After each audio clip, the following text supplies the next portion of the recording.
everyone, and thank you for joining us today on Polywine, where we'd like to take a deep dive into stories pulled from the media and have a fun time while breaking it down. I'm Jillian, and let's get into it. So today, I'm really excited to have my guest here today and friend, Nate Starck. How are you? Good. How are you, Jillian? Very well, thank you. Like, And I'm really, really excited to have you.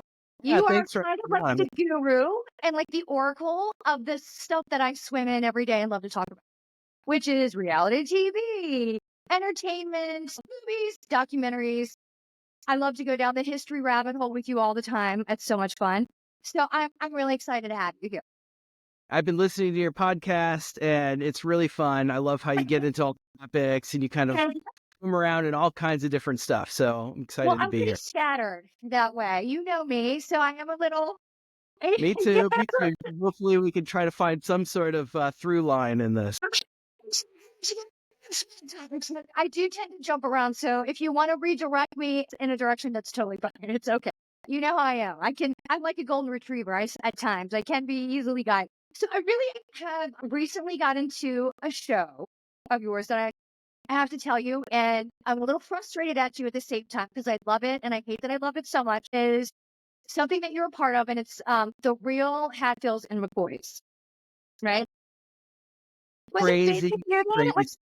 crazy, And crazy set of people there. I mean, like, and I love them. I love them all. I love the Hatfields. I love the McCoys, but they are crazy. They are yes, crazy.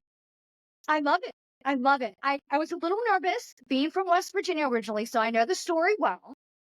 But I always get a little nervous that it's going to be a little bit hillbilly-ish, but it's not. It's not. It's I not. love that you definitely go into the story. I love the historical component behind it. I am now a big fan of the historian and author, Ian King, he's David amazing. King. Love Yeah, that guy. Love I him. know. He I just gotta tell you, like he's so smart and just incredible research that he does. His yeah, book's awesome.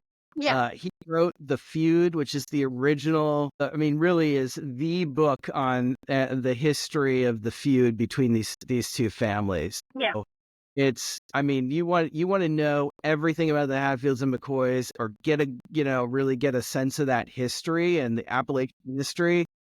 Read his book. He's just, Well, it's really fascinating. yeah. And but his real world story of going down and doing the research. He's a boots on the ground kind of guy when he does the research. He went down to the Appalachian, into this part of Appalachia, and he starts trying to find the Hatfields and try to meet some of them. And quite literally starts, his introduction to the Hatfields was somebody coming out with a shotgun and shooting a couple of rounds over top of them. So that was his welcome to Hatfield and McCoy territory. That's how we Uh, greet. yeah, that's how you greet down there, right? That's how Yeah. we So, welcome. Yes. Yes. yeah. But it's not all like that. Yeah. That's not really what Logan, West Virginia is all about. That's, there's just, you might have to like People there. watch your step. It depends on Right. which store you go to, right? So I'm originally from West Virginia, born and raised. And I think I don't know if I've told you this probably, but West Virginia kind of looks like that on the map, kind of. Where they're from, like right here, I'm from like Is right there. it a So, handgun? yeah, it's right. It's like that. So I'm like from right there. So it's a little ways.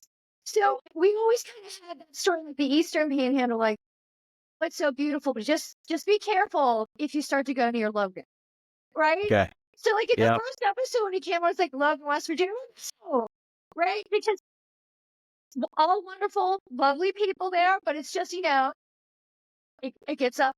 It gets a little crazy sometimes. They have their own rules, I think, there. And that I'll tell you what, story, that was perfect. you do not accidentally find yourself in Logan.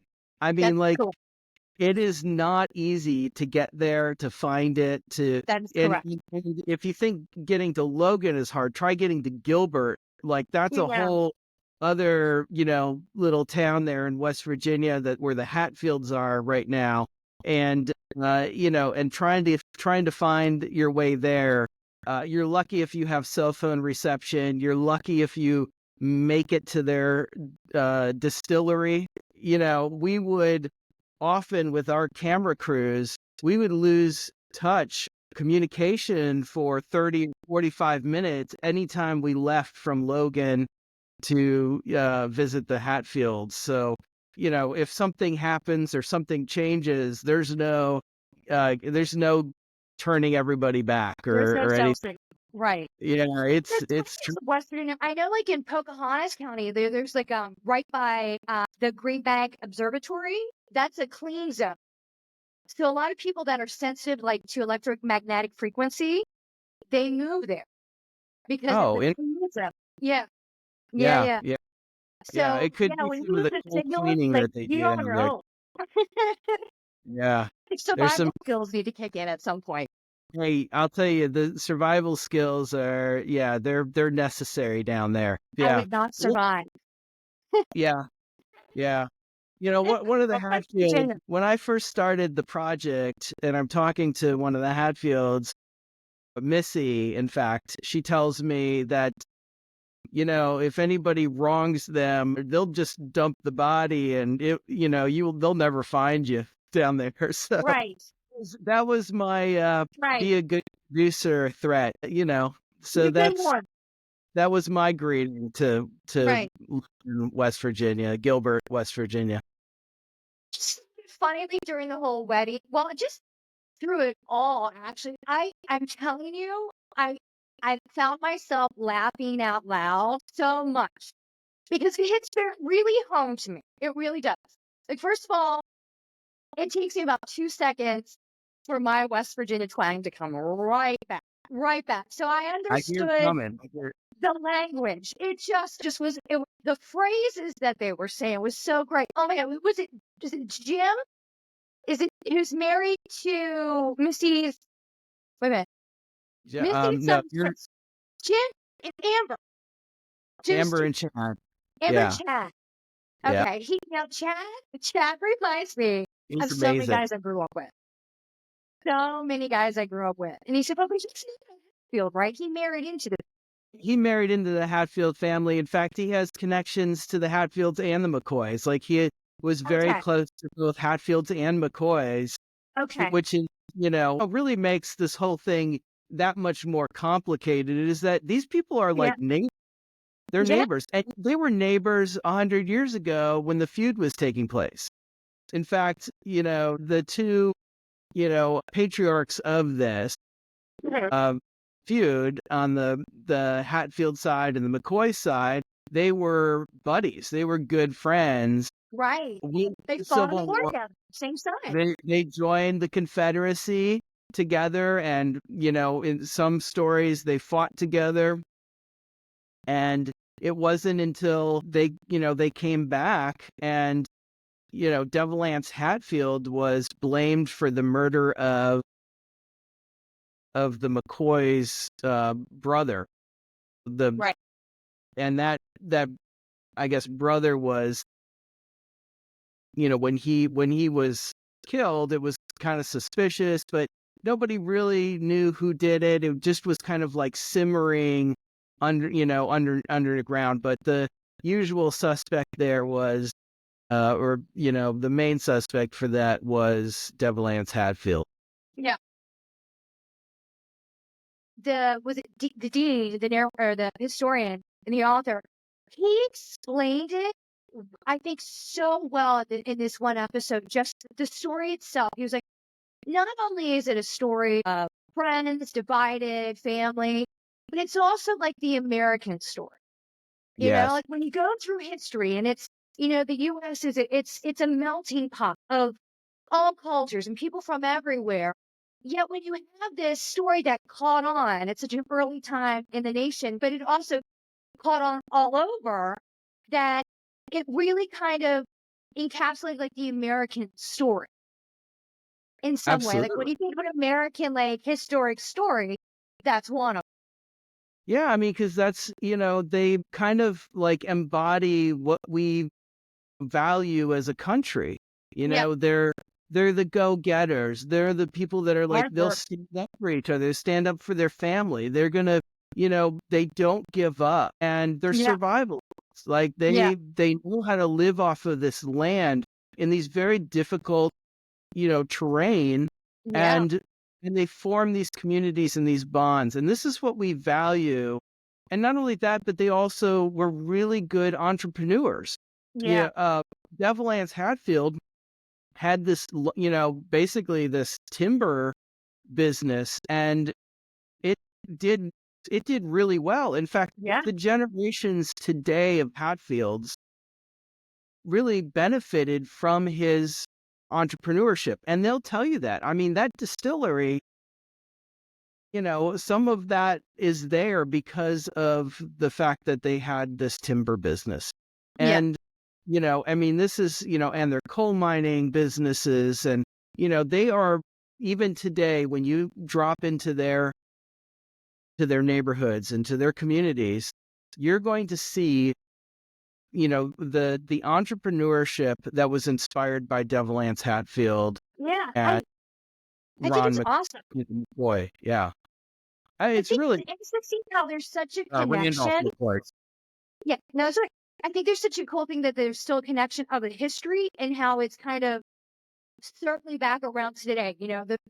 There's still the feuding, but there's the forbidden love. How there was a story of the forbidden love before. I'm sure that's still been going on from other generations, but now you see it today where they got married again, and one of the McCoys and one of the Hatfields, they come together and they marry. It's coming back around again. But didn't they legally just settle the feud like a few years ago? So there was yes, there was they ceremonially brought the Hatfields and McCoys together, and Right.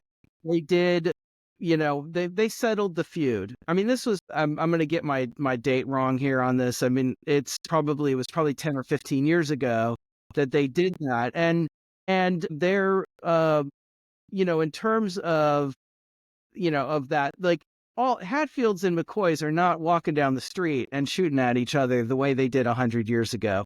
But, Right. what we found, and actually what Dean They King could. found, he went down, is what he discovered was that there is a McCoy family and there's a Hatfield family that is down here, and they're still trying to live this lifestyle. And the lifestyle not the lifestyle, but they had that entrepreneurship that had been inspired by Devil Anse Hatfield. Well, when we started looking into this community and we started looking at the Hatfields and the McCoys, the first phone call that I had with the Hatfields, they said, "We'll participate in your TV show as long as those McCoys are not part of it." And I said, "Well, okay."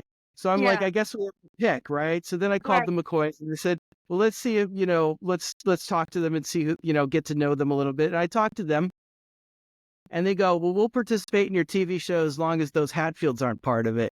And I said, "Well, I think we might have a TV show here, Yeah, I but I know, think right? we both need to be part of it."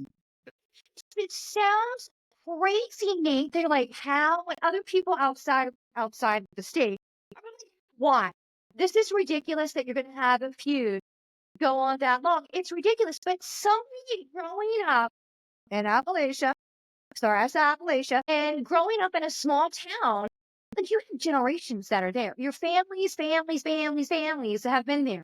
So every time, like you drive past like something, you remember your father's cousin's brother got into a situation there, or do you remember this story 25 years ago where your uncle's brother's cousin? You're like, no, but they do, and it's still like they relive it over and over, and the passion is still there. Whatever form of passion it may take, happiness, anger, rage, whatever, but it's still there, and it's still like it's on the surface level. Yeah, and look, I mean, they know their history and it really matters. And it should. I Yeah. mean, I really care about the history of my family. I mean, it's not as cool as theirs. I mean, their history family was, part of pop culture for 100 plus years, Yeah. and so that's really cool. But it mattered just like the way that our history matters to us. their history matters to them, and they have their own perspectives on it. They have their Oh, sure. perspectives on what that love relationship looked like 100 years ago, and what it looks, and who was at fault and who the Yeah. bad guys were. They Right. they can sign the ceremonial documents and say Right. their feud is over, and it Oh, yeah. is. They're not firing guns at each other. That's a good thing. Right. But they still, if you ask them, they'll tell you who was at fault for the way things went down. And they do throughout the show. They They do do. throughout the show. They do. And They how pick up amazing. Like, every chance they can. Yeah. this is what I love about producing, nonfiction television. Okay. That, you start out with a premise like, okay, let's check in with the Hatfields and let's check in with the McCoys because that's kind of cool. Like, their culture history is cool. But then you stop in and quite literally we turn the cameras on and Courtney McCoy is trying to open up her restaurant, but she can't because of a fire marshal that's a Right. hat who's not giving her the permit.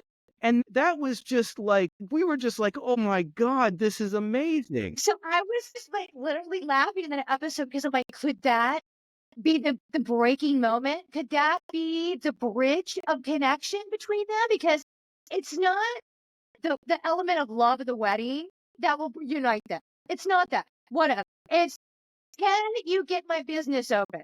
It's all about the coin, And I'm like, but hey, they're business people. And it's kind There. of like that story they have of McCoy's is like the original kind of like reality TV story. There's love, there's hate, there's money. It's about business, and it's, you got it all right there. It's territory. It's power. It's an Appalachian Shakespeare. I It mean, is. Yes. Yes. so, That's and, it. look, I mean, we talked before this about, I worked in movies Yeah. and I've been, and before I worked in nonfiction television, reality television. Right. And, I chose reality television. I really feel like this kind of thing, when you find a story like this and that, where these like parallels from history or some sort of it has some sort of social meaning that is real, that is really happening, that you can't predict as a producer. You don't know what's going to happen today or tomorrow, and you Right. just find it. It's an adventure. It's an Right. adventure for me. And I know that when it's an adventure for me, that the audience that's watching it is going to enjoy it. When I laugh, when I'm sitting there behind the camera or following my camera guys and I start laughing at a situation, not laughing at the people, but just because it's fun and Right. funny.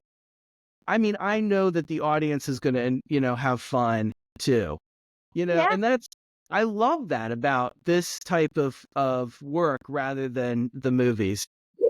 Because, like you think, like, as somebody from the audience, I don't know anything about your side, but from some of the audience, you have that set kind of structure from a movie. Everybody take your marks, quiet on the set. I don't think that you would, from my perspective, it doesn't look like there's any of that. Like, it's camera on and go. And when you do see like reality TV, and I'm just thinking off like the top of my head of like Housewives, or sometimes I like to watch like Expedition Unknown or like Naked and Afraid or things like that. Like, those people on camera, they're everywhere. They're running around. I've seen like camera guys like jump over bushes to catch things on, and I'm like, do they train, like physically to do that? Like, that guy looks like he just pulled a hamstring hurdling that. Like, it's constantly in motion. And that's the thing I love about that. In movies, you gotta set aside time and you gotta make like it's a production. But when like, Yeah. but there's nothing better than like a 30-minute or like an hour show.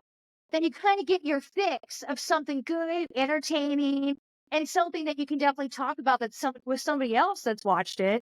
And that's all you need. You're ready to go. Yeah, yeah. I was a camera operator. I did some, in Hollywood, and I'd show up on set and the camera assistants would, come out and they'd put the lens on and they would, check out the apertures and they'd make sure this was set and that was set. And, your gaffer does the lighting and your DP checks, decides which lens to put on. Your Yeah. director tells you what the shot's going to look like. everybody has one little piece of the role, and my role as a camera operator might that day be sitting on a dolly, and somebody's going to push me in and then pull me out. Yeah. It's like zoom in, zoom out, and and then 8 hours later, that's the end of your day, and Yeah. it's like and somebody said, we need a camera guy to get, kind of director type person to go down and follow this, Baja 1000. I was like, well, I really don't work in this kind of thing. And, but I kind of got dropped off at the border in Ensenada, Mexico. 2 weeks later, I had the thrill of my life. I mean, I was just a camera guy. It was like every minute was action. Every minute was, chasing and running and going out. It was like I found myself at in the middle of a farm field at one point with no food and a couple guys that didn't speak English. And I know 3 words in Selfish Spanish. survivor. And you're like they're like you're hungry, right? But they can't say that in English, and I'm like, but we all know what we're thinking, right? We're all starving. Yeah. And and they disappear, and I'm like on my own. I'm like, oh my God, they left me. Yeah. I'm like here by myself in the middle of this farm field. And about an hour later, they came back with cheese and bread and mayonnaise. Oh, Okay. wow. And let me tell you, when, in that moment, a mayo cheese sandwich was the best thing I ever ate in my French life. toast. Yeah. It was delicious. So, Yeah. but it was from that moment on, I was like, okay, I'm, forget movies. I'm going after documentary. Boring. Yeah. Forget, yeah. So, I mean, and it has been one adventure after another. I've been left on the top of mountains, been left, in some of the craziest places. I've, followed drug addicts into the bathroom of Starbucks, being knocked down by security. I've, Oh my chased. God. Are It's you like, serious? oh yeah, yeah. No, but that's I mean, training in school. yeah, they didn't teach you in film school. It was not in film Yeah, school I'm at all. sure. Like how to react when security is trying to knock down the door and you're following a drug addict in a Starbucks. Right. Um, What do you do the when you're left in a field in Mexico and starving and nobody's yeah, around, yeah. right? What do you do when you've been dropped off by a helicopter at the top of a mountain and Yeah. there's Like, nobody around? And that's actually a fun story I got to tell you. Can I take a quick shoot, tangent? Okay, shoot, awesome. You've been able to travel everywhere with done a doing lot of. I've seen, I've seen a lot of like places that you don't normally get to see, which is right. kind of fun. But one time I was doing a show with the LA County helicopter crew for fire department, right? And they had an accident that happened on top of the mountain somewhere. Anyway, took 3 helicopters, and I'm on board of one of them, and we land on top of this mountain, Mhm. and they realize that they've got more people that they've got to airlift than they expected. So they're like, we're out of room. Do you Yeah.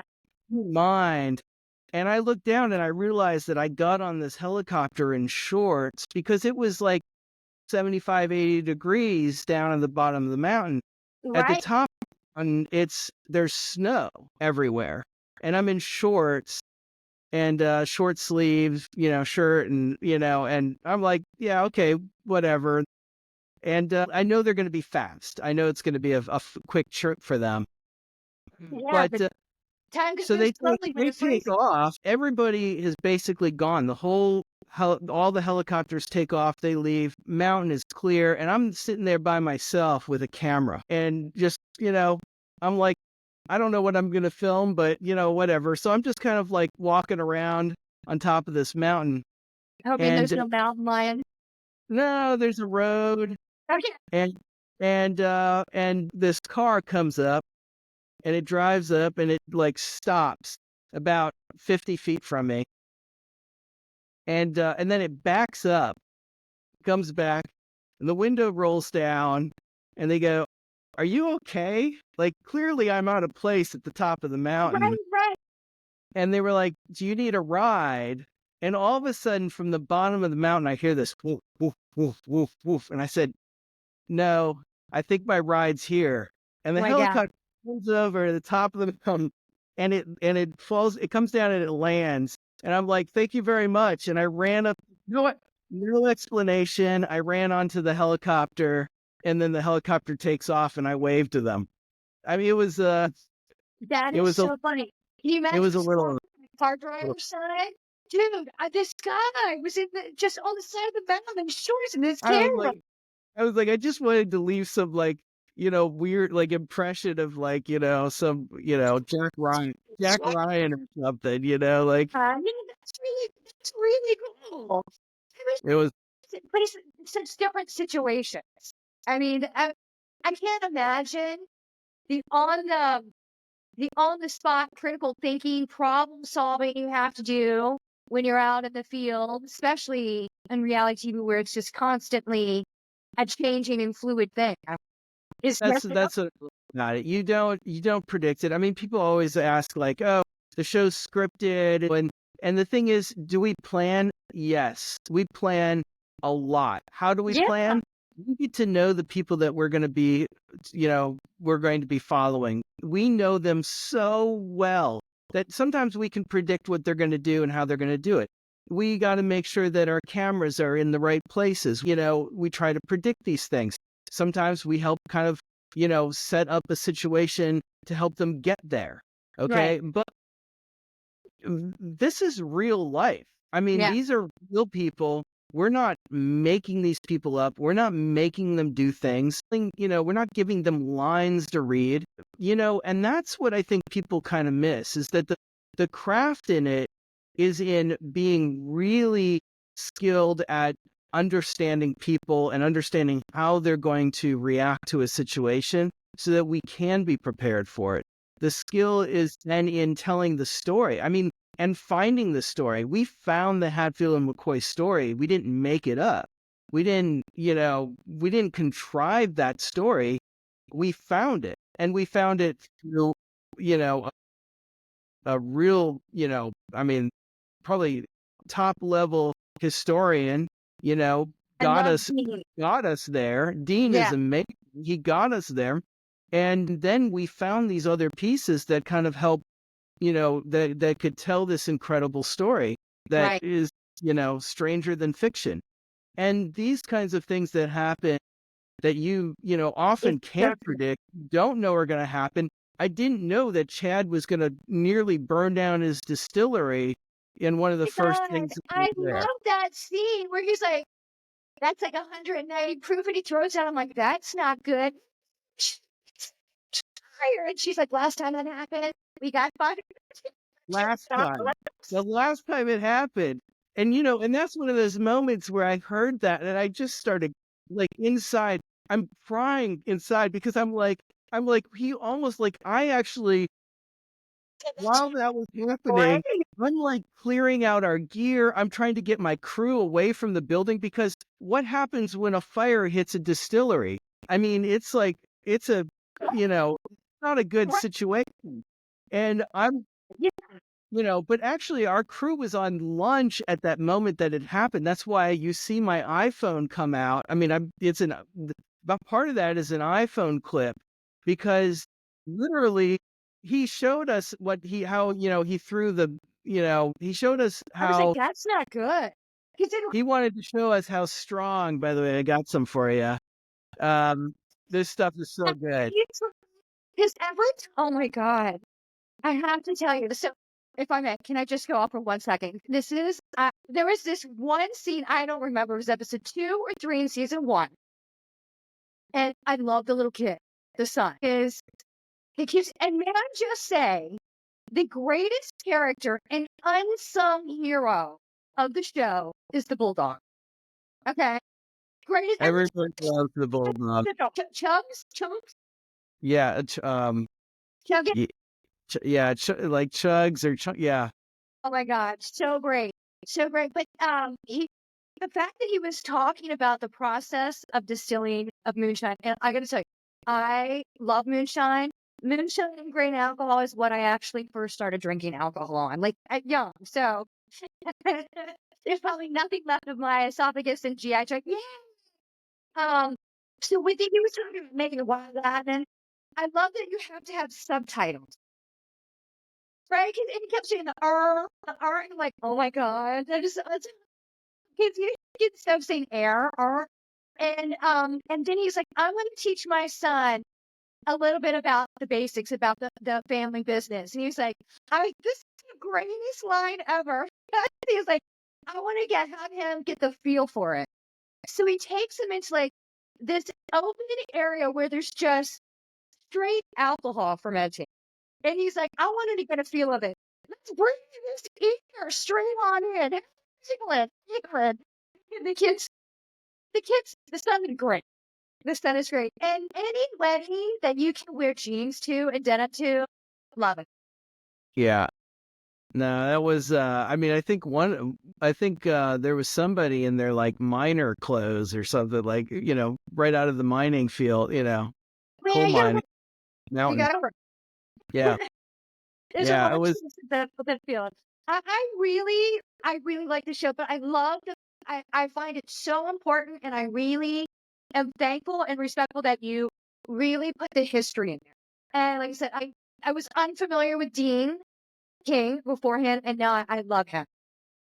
Yeah. Yeah. And I'm a history geek, so like I said, I'm going to be audible, on Audible with all of his stuff before. So, but he's great. You got to keep him. He's perfect.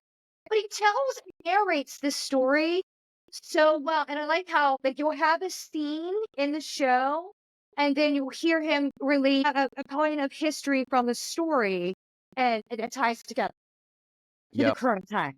And I like Yeah. that because he Yeah. talks about the wedding or the I love the synopsis and these little history moments that kind of like really help you to understand the context of what these families have dealt with across the years. yeah.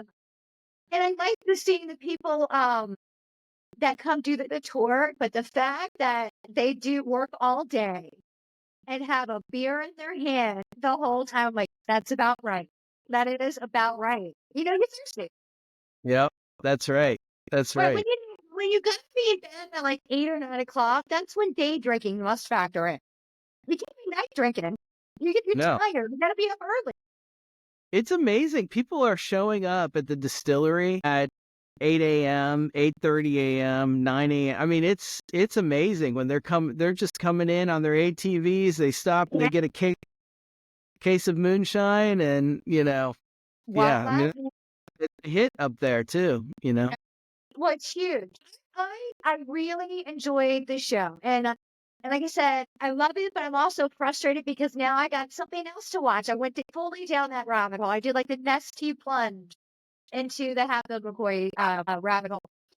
The story anyway. Like did you did you get where did you get the inspiration to do this series?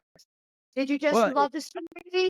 And then well, the it Kevin Costner he movie was great with the I have a feeling that Kevin Costner movie series was inspired by Dean King also, but, I don't that I know that for sure. But, I mean, it was Dean and had been working with us, Flying Scoop for a while.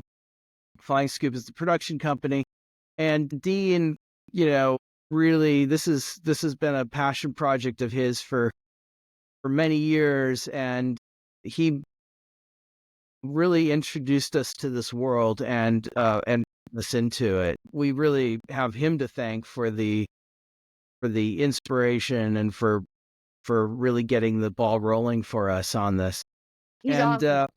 I yeah, love that guy.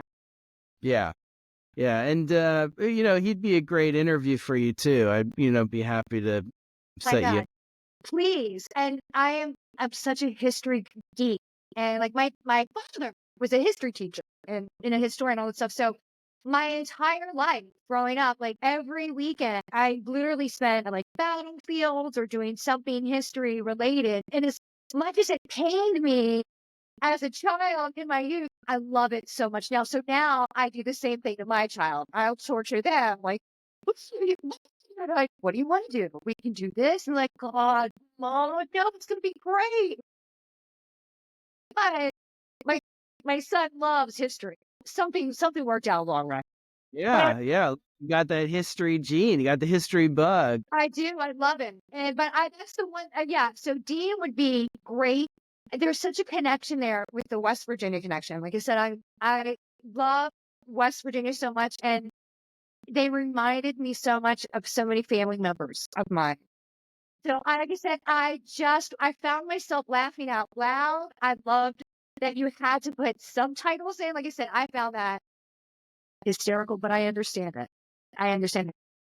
Do Oh, you ever but you catch know what? yourself like, what did they just Yeah, you know, for sure. I mean, but I find that in, across the country. I think that it's wrong to think that, because we're, Americans, that we all have the same way of speaking. We all use the language in the same way. I mean, it is so different across the country, the way people speak in, communities in California versus people who speak in Alabama have a different, way of speaking.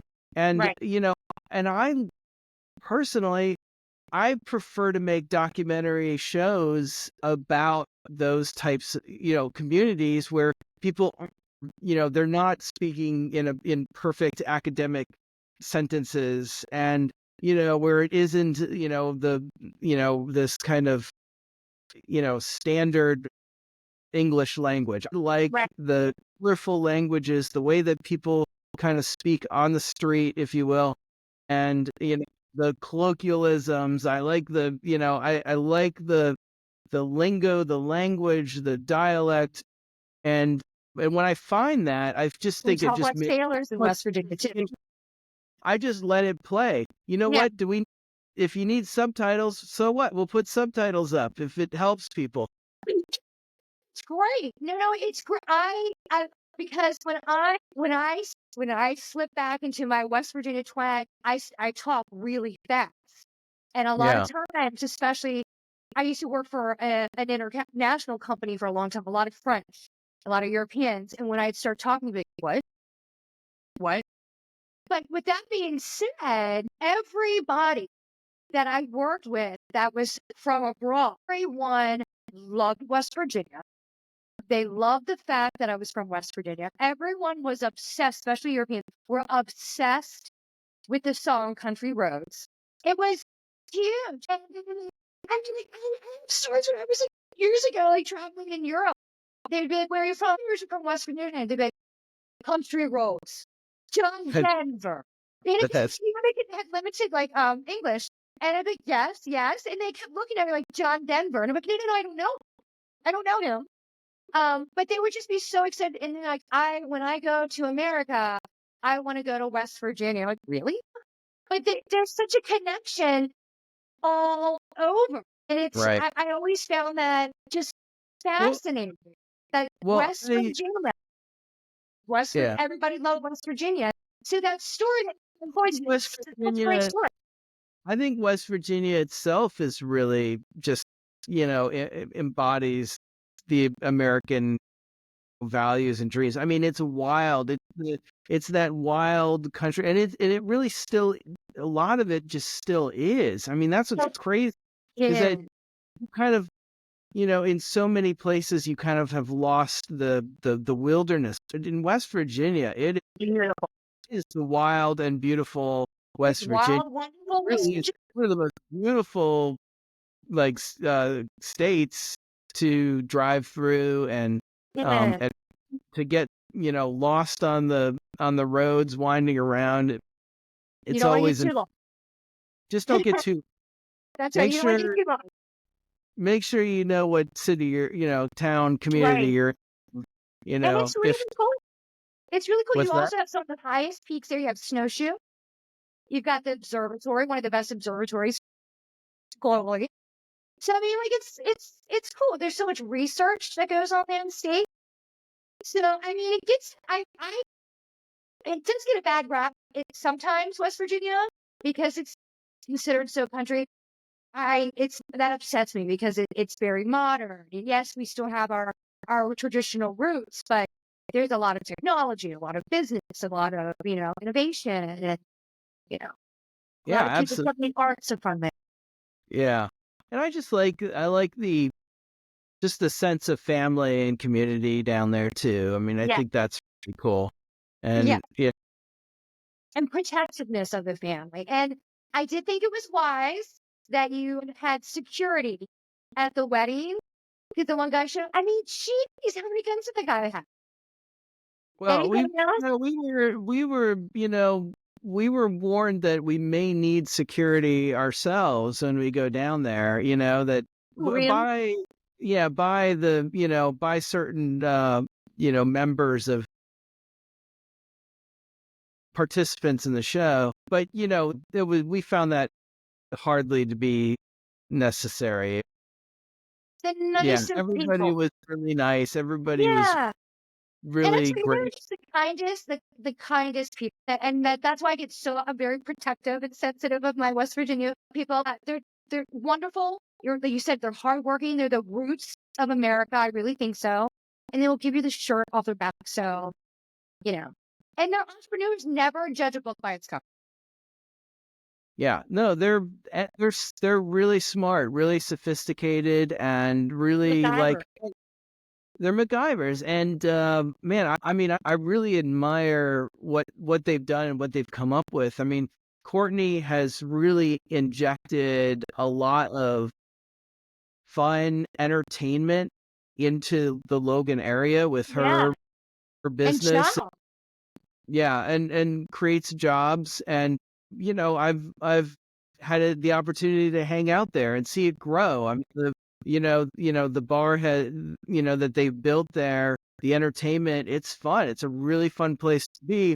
In fact, we ran into some people there that had, they were trying out both the Hatfields distillery, and then they would come over to the McCoys station, where Yeah. they could kind of party, so it's Along really bar fun. It's crawl. all built along these trails. I mean, that's what Yeah. is caught some of the tension between these families right now, but it's this Hatfield McCoy trail. I mean, there's thousands of miles of trails for the Yeah. ATVs, and which is just, I mean, it's amazing to see how many people are coming down there to basically go on an adventure that, doesn't, it's not, you don't have to go overseas to go on some crazy Right. adventure. I mean, right there in West Virginia. Yeah. I love that it's bringing tourism to the area too. And then it just had like right where the new river is, the gorge right there. That's now a national park. So now that's which I'm so happy that that's a national park. So that's protected now. So have you been through that? Did you see that? Because you have to on your way there. The Yeah, I mean, we got lost in every, nook and cranny. I mean, I don't know that I've ever taken the same route Yeah. there to get there. So, Through we're the finding phone. through all kinds of different places. It's like, it depends on who's driving and, to Right. get down there. If you whenever you go down there next, please, please, please swing by the magic hole. Or maybe it's just called the hole or the magic hole. Do you know what that is? No. Okay. Inform Well, as you me. drive past it, it's essentially like a shack, but it's like this weird, like kind of like vortex that you Okay. go into, and like things just oddly, like you can have a broom that just stands up on its own. You lean sideways. It's this weird kind of an anomaly, but it literally looks like a shack, but it's just weird. But it definitely fits into the whole feel of West Virginia. Anybody from there knows it. But That sounds you gotta stop it. that And sounds maybe pretty. drink some moonshine. It'll be a whole other experience. But I do try it. Yeah, well, I got some for you. And I'll Please tell do. you, it's a little bit tamed down from it's tamed down from the still itself. Okay. Um, So when they call it, a fire, it's this stuff, they can actually sell this stuff. It's but it's really good. They're, I mean, Chad is really a master distiller. Not that I'm an expert in moonshine by any means, but oh, you know, he looks like that is he's an kind of expert. That is kind of one of the fun things about being down there in that area too, is everybody makes moonshine, and Everyone. everyone makes moonshine. Everyone. We Yeah. were joking at a restaurant one time. We were like, "Oh, we're just looking for some moonshine," and we had 3 or 4 offers from people around, sitting at tables around us, and they were like, "Oh, we'll bring you some moonshine," you know? We're And like, it's like it's the best, and everybody has the best, right? everybody has And the best. They know how to make it. Are they gonna make it with honey, or they're gonna make it with, you gotta have corn? roots in Not there, just right? corn. It's Peaches, like, where does that corn come from? Is that corn from their backyard? Is that corn from, you know right? the yeah, it's that really matters, is it from the farm? Yeah. I thought it was funny when the one episode when he was talking about the moonshine. He was like, when I grew up, my dad, we used it for everything. We'd use it for toothaches. We'd use it for like wounds and like any basically They first do. aid or They disinfectant. Like, do. no kidding, that is so true because growing up, I always would have strep. I got strep all the time. And they would give you a shot of like alcohol Mhm. and like or moonshine or I whatever it would believe be. And they would be like gurgling. I'm scared. Like, don't swallow it, just gargle. You're like, it hurt. But it was so funny when you said that. I'm like, yeah, everything. Yeah. yeah, Yeah, because no, I'm gonna keep I believe that's in your first aid kit. Okay? Yeah, It's yeah, yeah, iodine. yeah, yeah, officer, that's why I'm carrying that around, That's right. That's right. Absolutely. listen, no, Yeah, we were there during COVID, kind of like at the end, towards the end where people were starting to socialize again, but it was still a little bit hairy, right? right. Of course, nobody down there, masks were not a thing. It like, wasn't, and, we're trying to protect our crew a little bit, but they're like, Like I don't worry. said, your own world Co- down there. If you get COVID, you just take a shot of this and you're going to be fine. We're like, "Okay." It kills everything. It's better than bleach. Yeah. it is. It is. So, so what? So you said about the switch, but what made you go into filming, movies, TV in general? Like what? Like how old were you? When I got Because into movie, there's also like I just always loved media and I loved storytelling. yeah, I wasn't like some movie guru or like, I guess I never had that passion for movies. I loved content. I loved media and I liked the storytelling. So if it was a short story or a long story, I enjoyed it. But I tended actually, I think, kind of I caught the bug in college. And I started dabbling in it maybe in high school. yeah, And to be fair, I grew up around video cameras because my dad worked in some technology, and so we would have video cameras around us, and I got to play with those. So when I got to college, it kind of like something that I already kind of knew and understood, and I, oh, okay, so this is kind of, this is, uh, kind of just like bigger cameras than what I'm used to, and so right. I get to play with this technology, and I always kind of enjoyed that. So this was fun. I got to play with the technology, and then I was introduced to cinematography, which was using light to kind of tell stories. Okay, if this makes so in filmmaking, the black and white movies, they were told by using light to kind of create drama, and so I kind of got really into this idea of the visual art and started making movies and operating cameras. But really one of the things that I was exposed to was also the TV show Homicide, Life on the Street, Mhm. if you know that, for Gotcha. NBC.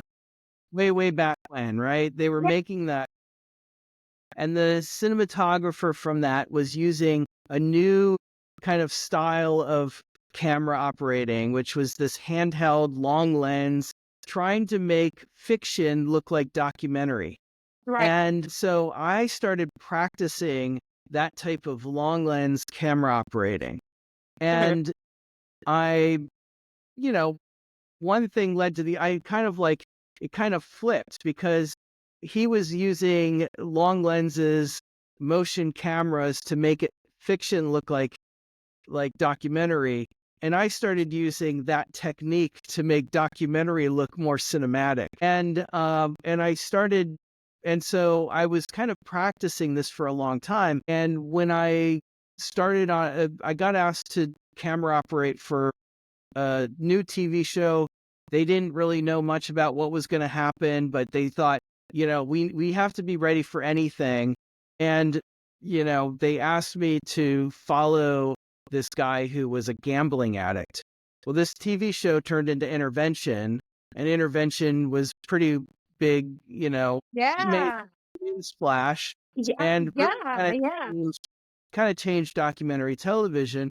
Yeah. But I was following this gambling addict as he's like trying to pull his mom out of a car, and he's going to the bank and trying to cash checks. And it was like, I mean, the craziest things I never thought I would experience Okay. Yeah. started happening. And it was, I mean, like, honestly, I was like, I finished my work that day and I called my mom and I said, I don't have much time to talk right now, but I love you, Mom. And, Yeah. I No kidding. was, it was such like, thank God I don't have these issues in my life, No, I can't imagine. I've seen a few episodes of the show back in the day, and even watching the show, it was emotional because I mean these people were in the thick of it. They're in the worst times of their life. They're at their lowest point.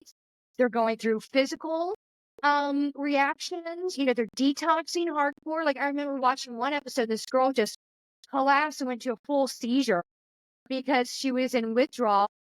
For somebody watching, it's emotional. It's in shock. It's a little shocking. It's jarring, but of course, like you've got the medical staff that they're used to it. But from someone that's like behind the camera, that I can't imagine how like emotional or just I would have been a mess after seeing something because it's just all day and it's not one story. It's multiple stories of people going through similar crisis. Yeah. Yeah. Yeah. I That had mean, to be really hard. it was, well, it was a very challenging show as a producer, but it changed the trajectory of my career. It changed what I wanted to do. And I was like, and the impact of that show was really, it was powerful, I think, for an audience. And it was powerful for me as an individual. I mean, it changed what I wanted in my life. It changed how I saw, my family. And every episode, we became attached to the families. We became attached to the addicts, Right. the people who were struggling in these, with addiction, or to their friends. We really became close, at least for those, while we were working with these families. We became really close with many of them, if not most of them. Right. And, I think there was a moment kind of close to, I was kind of getting ready to leave the show. Just at some point you kind of go, okay, this is a lot and it is really heavy. And, I was ready for a change. Loved my experience, one of the best experiences of my whole career. But I was taking somebody to a treatment center, and this guy came up to me and he goes, can I talk to you Okay. real quick? Yeah. Yep. So do you mind if we put this on pause and then we come immediately right back and pick it up for part two? Do you mind? Because I am thoroughly into this conversation. Okay. Do you No mind? problem. Guys, do you mind? Okay, Yep. I will come right back for part two. Thank you so much for joining us today. And please follow us on Instagram at PollyWineTime, on Spotify, Apple, YouTube, iHeart, you name it, wherever you get your feed. Thank you for joining us today. And please come back for part two with our interview with Nate Starck. Have a great day. Bye.